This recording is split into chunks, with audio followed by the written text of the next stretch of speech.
আসসালামু আলাইকুম। আমি এখন চিকেন পাকোড়া বানাবো। আর এই রেসিপিটা কিন্তু অনেক সহজ।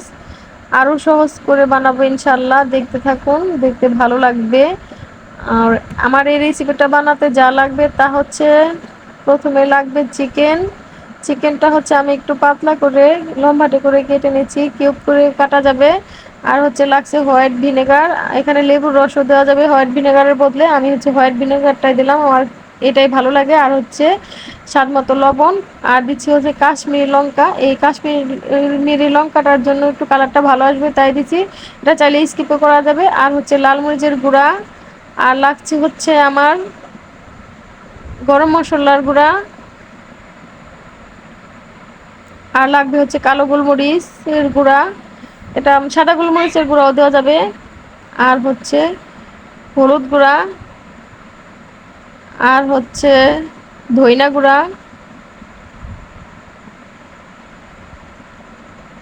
আর লাগবে হচ্ছে জিরা গুঁড়া। আর লাগবে হচ্ছে আদা রসুন পেস্ট। আমি কিন্তু এখানে সবই স্বাদ মতো আর কি দিছি। আর লাগবে হচ্ছে তেল।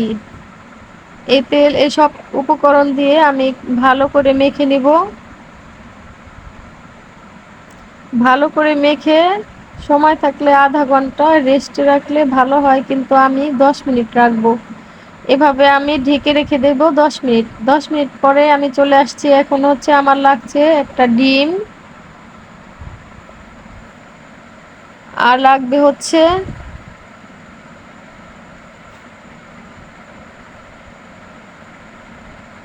1 কাপ বেসন। আমি 1 কাপ বেসনের মধ্যে আরও হচ্ছে কর্নফ্লাওয়ার পাউডার দিব ½ কাপ।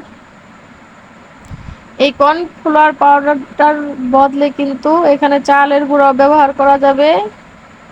চালের গুঁড়ার চাই কিন্তু এই কর্নফ্লাওয়ারটাই বেশি ভালো লাগে খেতে, কর্নফ্লাওয়ারটা দিলে।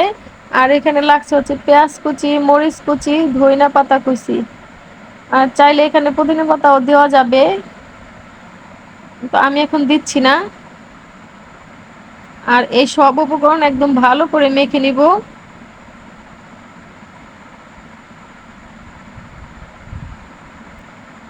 ভালো করে মেখে পেঁয়াজটা নরম হবে এরকম করে মেখে নিব।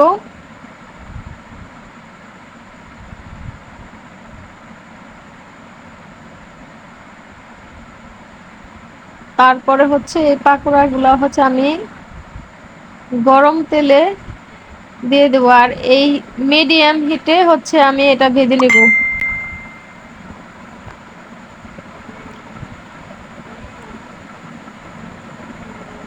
একদম হাই হিটে ভাজা যাবে না। আর এক পাশ হলে কিন্তু অন্য পাশটাও আমি একটু উল্টে দিব।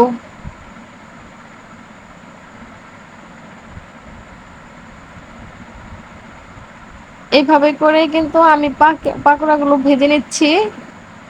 আর এই পাকোড়াগুলো আমার ভাজা হয়ে গেছে।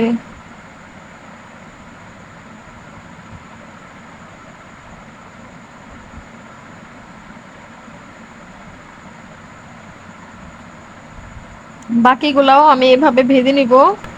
আর এতক্ষণ যারা আমার ভিডিওটা দেখছিলেন তাদের সবাইকে অসংখ্য ধন্যবাদ। ভালো থাকবেন। আর যদি ইউটিউব থেকে দেখে থাকেন তাহলে সাবস্ক্রাইব, আর ফেসবুক থেকে দেখে থাকলে ফলো দিয়ে সাথে থাকবেন। আল্লাহ হাফেজ।